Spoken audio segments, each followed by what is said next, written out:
त्यांच्याबरोबर युक्रांच्या संस्थापने 67 साली जी युवक क्रांती दल स्थापन झाली तेव्हापासून मी पण संस्थापक सदस्य आहे.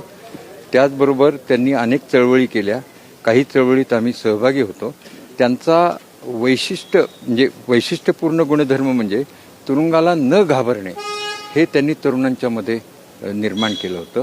निर्भयपणे कुठलीही चळवळ कशी चालवायची त्यांचं एक सत्याग्रहाचं शास्त्र आहे आणि त्या शास्त्राप्रमाणे तुम्ही गेलात तर यश मिळतंच असं ते हमखास सांगायचे आणि त्याप्रमाणे ते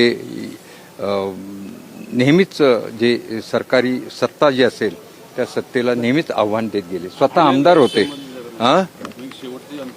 हां, त्यांचं निधन आज तसं पाहायला गेलं तर घरीच झालं, पण आम्ही इथं आणलं तेव्हा 5:30 वाजता डॉक्टर जावडेकर यांनी डिक्लेअर केलं की ते गेलेले आहेत म्हणून. आणि आता कबीर त्यांचा मुलगा म्हणजे माझा पुतण्या हा उद्या संध्याकाळपर्यंत येईल आणि मग आम्ही असं ठरवलं आहे की बाबा गांधी भवनमध्ये सकाळी